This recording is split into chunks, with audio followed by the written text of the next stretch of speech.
अस्सलाम वालेकुम guys. Guys आज की वीडियो का टाइटल है why India is more developed than Pakistan. बिल्कुल, जैसा कि आप जानते हैं कि इंडिया का कोई इकोनॉमिक सिस्टम जो है वो थोड़ा स्ट्रॉन्ग है, लेकिन पाकिस्तान का कम है। अगर हम पहले का थोड़ा पीछे जाएं हिस्ट्री में, कि पाकिस्तान की चीज़ें इंडिया के मुकाबले में सस्ती थी, लेकिन आज वो फ़र्क बिल्कुल ही डिफरेंट हो चुका है। यानी कि पाकिस्तान के अंदर चीज़ें महंगी हो गई हैं, एक गुना फर्क ज्यादा है उनका। एक गुना फ़र्क बढ़ गया है, लेकिन इंडिया के अंदर चीज़ें सस्ती हो गई हैं। पहले ये अलग था, लेकिन आज की डेट में ये अलग हो चुका है, यानी कि डिफरेंट हो गया है। तो पहले हम वीडियो देखते हैं, उसके बाद करते हैं बात। Let's go.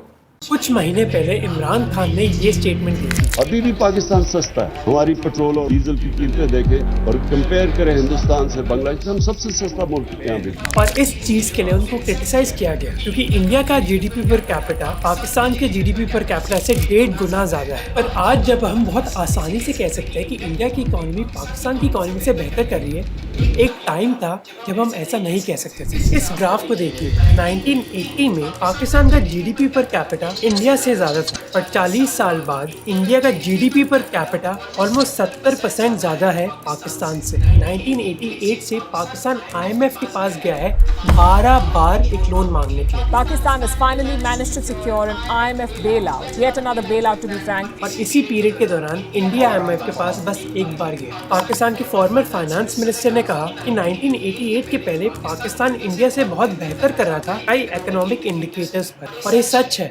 1960 से 1980s के दौरान पाकिस्तानी इकोनॉमी इंडिया से ज़्यादा तेज़ी से ग्रो कर रही थी। इनफैक्ट 1980s में पाकिस्तान के एग्रीकल्चर और मैन्युफैक्चरिंग सेक्टर्स में ग्रोथ थी और उनकी अनएम्प्लॉयमेंट रेट भी बहुत कम थी। पर आज सिचुएशन बहुत अलग है। मैं ये भी कौम से अपील करूंगा कि हम चाय की एक एक प्याली, दो दो प्यालियां कम कर दें, क्योंकि जो चाय हम इंपोर्ट करते हैं वो भी हम उधार लेकर इंपोर्ट करते हैं। इंडिया का फॉरेन डायरेक्ट इन्वेस्टमेंट पाकिस्तान की इन्वेस्टमेंट से 40 गुना ज़्यादा है, और कई ह्यूमन डेवलपमेंट इंडिकेटर्स पर भी इंडिया पाकिस्तान से आगे है। और इंडिया ही नहीं, बांग्लादेश, जिसकी 1971 में पाकिस्तान की इनकम के आधे से भी कम थी, अब वो एक्सपोर्ट्स, एजुकेशन और लाइफ एक्सपेक्टेंसी में पाकिस्तान से आगे है। एक समय पाकिस्तान की इकोनॉमी इंडियन इकोनॉमी से आगे थी, पर अब सिचुएशन बहुत अलग है। तो ऐसा हुआ क्या जिसकी वजह से अब पाकिस्तान इतना पीछे है इंडिया से? इसी के बारे में हम बात करेंगे इस वीडियो में।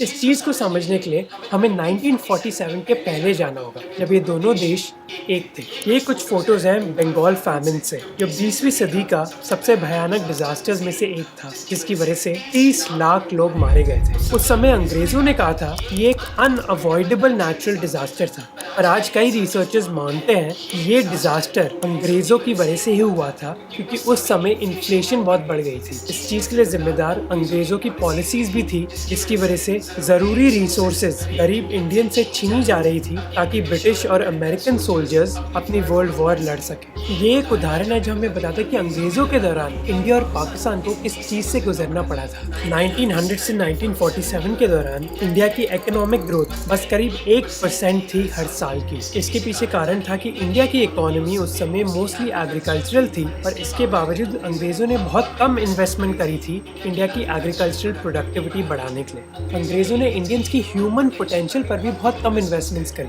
जैसे एजुकेशन और हेल्थ केयर में बहुत कम पैसा डाला गया, जिसकी वजह से दुनिया में इंडिया की लिटरेसी रेट सबसे कम में से एक थी, और लाइफ एक्सपेक्टेंसी 30 से 40 साल के बीच थी। जिसकी वजह से जब दोनों देशों को इंडिपेंडेंस मिली, तब दोनों सरकारों की जिम्मेदारी थी कई सालों की स्लो ग्रोथ रेट को चेंज करने की। कई पॉलिसीज दोनों साइड्स में बहुत सिमिलर थी। दोनों ही देशों की इकोनॉमीज में सरकार एक बहुत इंपॉर्टेंट रोल प्ले कर रही थी, जिसको हम कहते हैं सेंट्रल प्लानिंग। सरकार सब डिसाइड करती है कि किसको क्या करना चाहिए, जबकि कैपिटलिज्म में सरकार डिसाइड नहीं करती, बल्कि मार्केट्स डिसाइड करती। पर लेट 1950s के बाद पाकिस्तान में कुछ चीज़ें ऐसी होने लगी जिसकी वजह से उनकी इकोनॉमी इंडिया से बेहतर करने लगी। क्या थी ये चीज़ें? लियाकत अली खान से लेकर फिरोज खान नून तक अपने इंडिपेंडेंस के पहले 11 साल में पाकिस्तान के 7 प्राइम मिनिस्टर्स थे।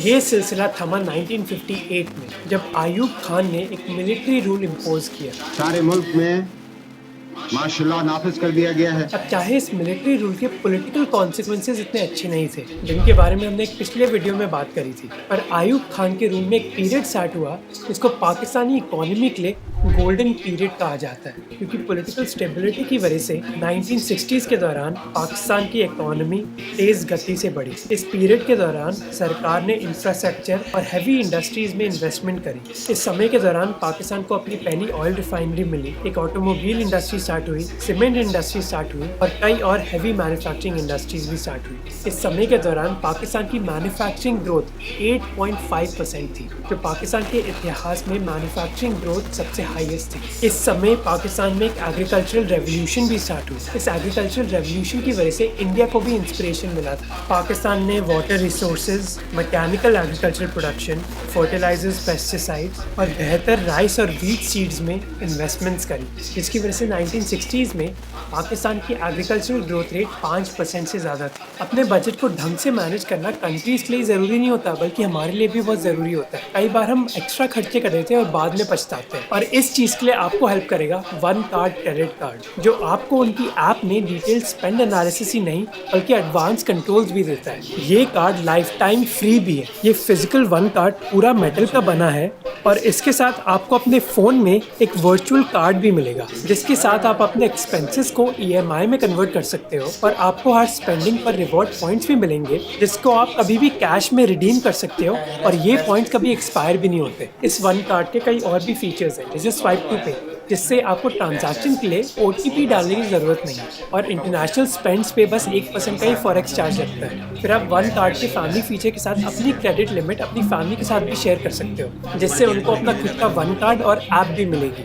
वन कार्ड एक बाय नाउ पे लेटर कार्ड नहीं है, बल्कि एक क्रेडिट कार्ड है, जिससे आपको कई ऑफर्स मिल रहे हैं। तो अपने लिए भी एक ऐसा कार्ड मंगवाओ। डिस्क्रिप्शन में लिंक है जिससे आप वन कार्ड ऐप डाउनलोड कर सकते हो। अब वीडियो पर वापस आते हैं। इस एडवर्टाइजमेंट को देखिए। ये ऐड है 1960s से और एक उदाहरण है कि आयूब खान के रूल के दौरान पाकिस्तान की टेक्सटाइल इंडस्ट्री कितनी डेवलपमेंट कर रही थी। मिड 1960s में पाकिस्तान में करीब 180 यूनिट्स थे जो टेक्सटाइल ब्लीचिंग, प्रिंटिंग और प्रोसेसिंग कर रहे थे। ये यूनिट्स कराची में भी थे और पंजाब में भी। इसके अलावा पाकिस्तान के एक्सपोर्ट्स भी बहुत तेज़ी से बढ़ रहे थे, स्पेशली टेक्सटाइल्स, जिसकी वजह से कई लोगों के बीच एक बहुत बड़ी उम्मीद थी पाकिस्तान की इकोनॉमी के बारे में, और कई देश पाकिस्तान को सपोर्ट करना चाहते थे। ये चीज़ हमें देखने को मिली कोल्ड वॉर के दौरान, जब पाकिस्तान ने डिसाइड किया कि वो US को सपोर्ट देंगे सोवियत यूनियन और US के बीच कोल्ड वॉर के दौरान। इस सपोर्ट की वजह से पाकिस्तान को बिलियंस ऑफ डॉलर्स मिले US से। जैसे इस चार्ट को देखिए, जहाँ हम देख सकते हैं कि 1960s के दौरान पाकिस्तान को कितना एड मिला US से।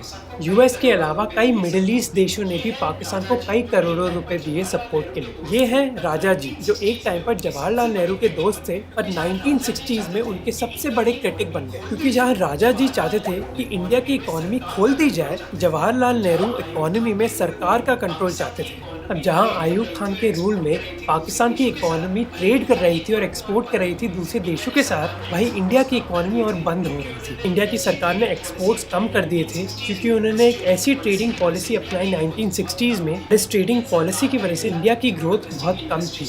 इंडियन सरकार का आइडिया था कि वो डोमेस्टिक इंडस्ट्रीज को बढ़ावा देना चाहते हैं, जिसकी वजह से उन्होंने टैरिफ्स, सब्सिडीज और दूसरी रिस्ट्रिक्शंस अपनाई, जिससे ना बिजनेसेस इंपोर्ट कर सकते और ना अपना सामान एक्सपोर्ट कर सकते। वही ये माना जाता था कि पाकिस्तान में बिजनेस करना बहुत आसान है क्योंकि आपको मिलिट्री जनरल की हाँ ही चाहिए, जबकि इंडिया में कुछ भी काम करवाने के लिए या फिर एडवाइस देने के लिए भी आपको कई बाबुओं से मिलना पड़ता था। इन्हीं प्रॉब्लम्स की वजह से जहां 1960 से 1980 तक पाकिस्तान की ग्रोथ रेट थी 6%, इंडिया की ग्रोथ रेट थी 4%, पर 1970s में कुछ हुआ जिसकी वजह से ये सिचुएशन चेंज हुआ। Having created an unmanageable situation entirely through his own folly, General Yahya Khan was now about to pull the roof down on himself. The Pakistanis suffered heavy casualties. A new nation was born. उस समय पाकिस्तान के दो बड़े हिस्से थे, waste Pakistan और east Pakistan, जहां कई टेक्सटाइल मिल्स जिससे पाकिस्तान का फायदा हो रहा था वो ईस्ट पाकिस्तान में थे, और उस पैसे के खर्चे ईस्ट पाकिस्तान में नहीं बल्कि वेस्ट पाकिस्तान में डाले जा रहे थे। आयूब खान के 10 साल के रूल के बाद जहाँ वेस्ट पाकिस्तान की पर कैपिटा इनकम करीब 500 रुपये थी, ईस्ट पाकिस्तान की पर कैपिटा इनकम करीब 300 रुपये थी। इसके अलावा अयूब खान ने कई ऐसी ट्रेड पॉलिसीज भी इम्प्लीमेंट करी जिससे ईस्ट पाकिस्तान को भुगतना पड़ा। जैसे जहां वेस्ट पाकिस्तान के प्रोडक्ट्स ईस्ट पाकिस्तान में आसानी से बेचे जा सकते थे, ईस्ट पाकिस्तान के प्रोडक्ट्स पर टैरिफ लगाया जाता था वेस्ट पाकिस्तान में बेचने के लिए। इसका मतलब था कि ईस्ट पाकिस्तान में आप कुछ भी बेच सकते थे, पर वेस्ट पाकिस्तान में आपको लोकल प्रोडक्ट्स ही मोस्टली मिलते हैं। और ये बस एक ही कारण था, ऐसे और कई कारण थे जिसने दिखाया कि कैसे वेस्ट पाकिस्तान ईस्ट पाकिस्तान पर डोमिनेट कर रहा था। जैसे लैंग्वेज,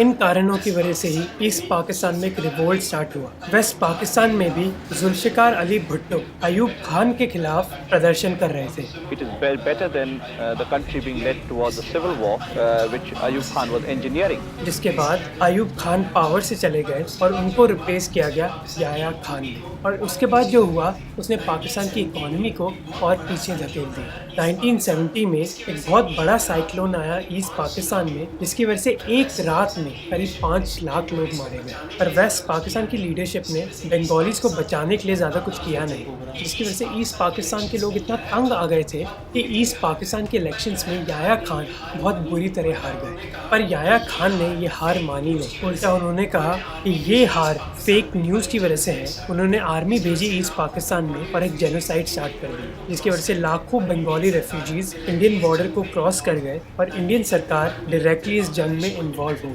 1971 में फिर बांग्लादेश को इंडिपेंडेंस मिली। अब इतनी बड़ी वॉर की वजह से पाकिस्तान की इकोनॉमी को एक बहुत बड़ा झटका लगा। इस जंग की डायरेक्ट और इनडायरेक्ट कॉस्ट एस्टिमेट करी जाती है करीब $10 बिलियन पर। इसके अलावा हमें ये भी याद रखना चाहिए कि इस जंग की वजह से पाकिस्तान ने अपना ग्रोथ इंजन खो दिया था, और ये ग्रोथ इंजन था बांग्लादेश। ईस्ट पाकिस्तान के सी ट्रेड रूट की वजह से ही पाकिस्तान दूसरे देशों के साथ ट्रेड कर पाता था।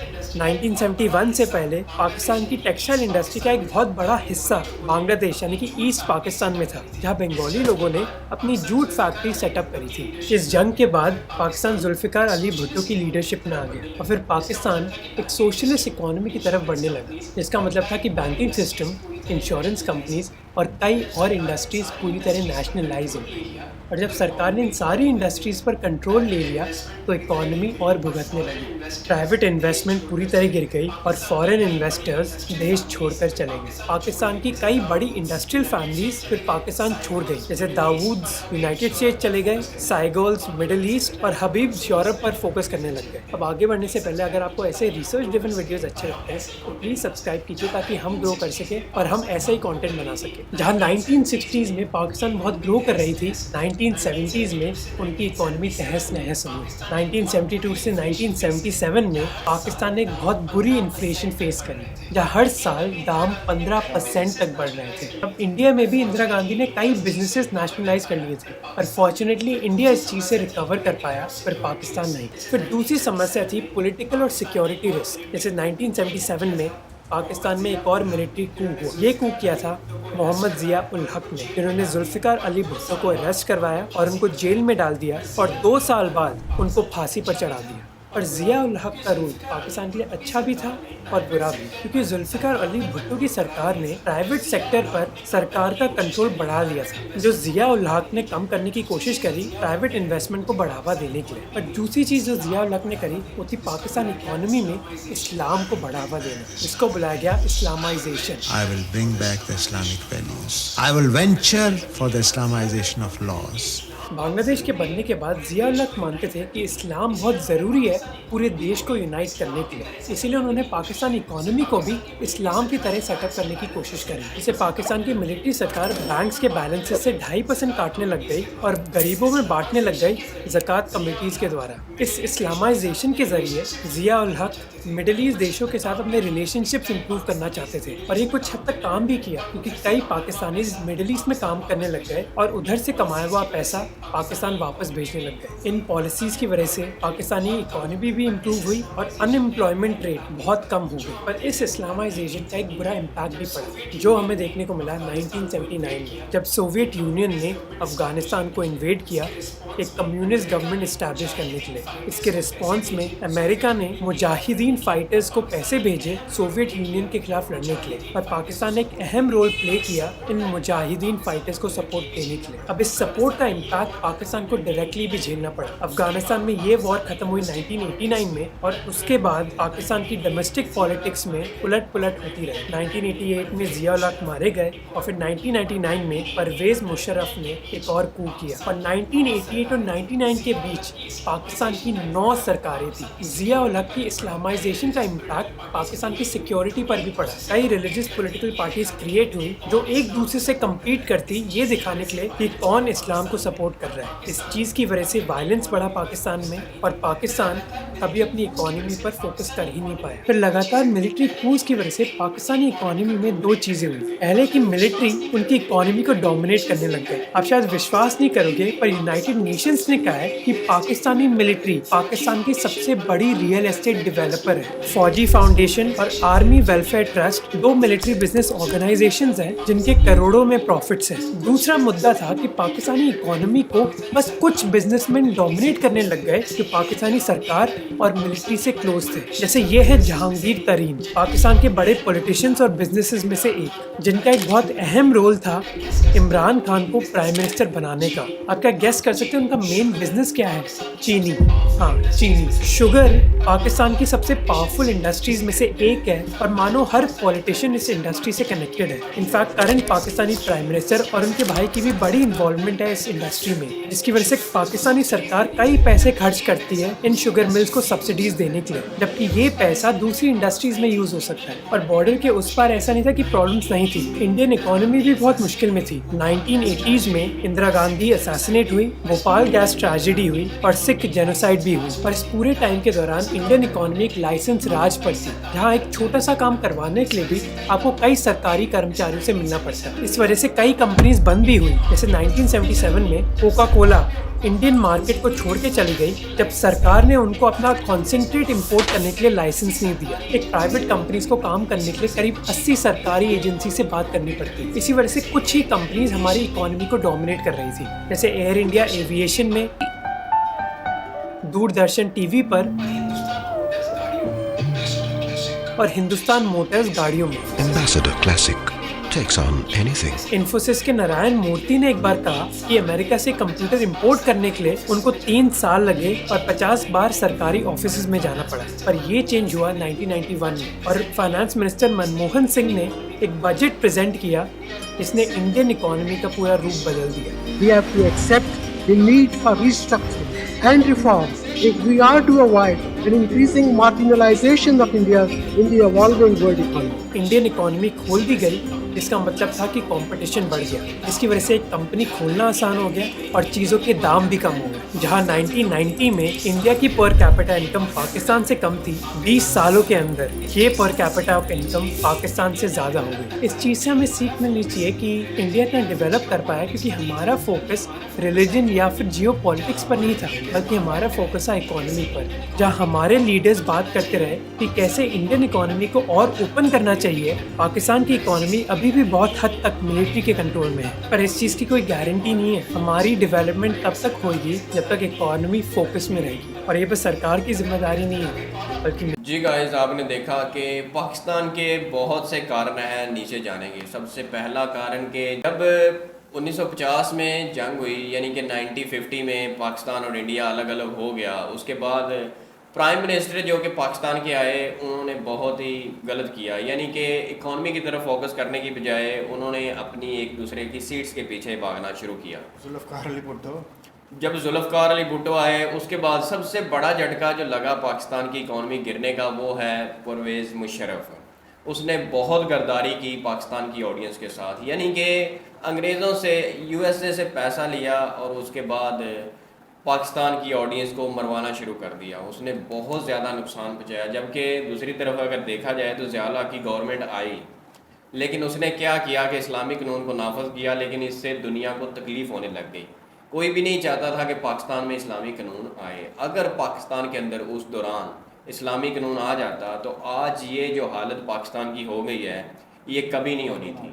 और एक बात देखिए आपने कि उन्होंने बताया कि पहले अब इंडिया ऊपर जा रहा है जीडीपी के लिहाज से और इकॉनमी के लिहाज से, पहले पाकिस्तान था। पहले पाकिस्तान की करेंसी ऊपर थी इंडिया नीचे था, पहले इंडिया नीचे था। लेकिन आहिस्ता आहिस्ता जबकि पाकिस्तान ने IMF से कर्जा लेना शुरू किया तो उनको पता चल गया कि पाकिस्तान एक गरीब मुल्क है, इसको कर्जा दे दे के इनकी जो इकॉनमी है इनको नीचे गिरा दिया और इतनी ज़्यादा गिर गई कि अब डेवलप होने के कोई चांसेस भी नहीं लग रहे। यानी कि इमरान खान की अगर गवर्नमेंट आती है तो बहुत ज़्यादा चांसेस हैं कि वो इकॉनमी को बिल्ड कर सके, लेकिन ये बहुत ही मुश्किल हो गया क्योंकि अब जो प्राइम मिनिस्टर अब हैं जिनको इंग्लिश तक नहीं बोलना आती वो प्राइम मिनिस्टर हमारे ऊपर गवर्नमेंट कर रहे हैं, सियासत कर रहे हैं और उनको किसी कंट्री के साथ बात करना भी नहीं आती, यानी कि वो ताल्लुकात भी नहीं बना सकते और वो गवर्नमेंट कर रहे हैं। लेकिन बहुत बड़ा मसला है कि सारी जितनी भी ऑडियंस होती है वो इनको सपोर्ट करती है। ये आवाम की गलती होती है कि इनको सपोर्ट करके। और इंडिया ने देखें कि इंडिया ने अपनी इकोनॉमी के ऊपर ही मतलब काम किया और आज वो पाकिस्तान से कितना ऊपर है,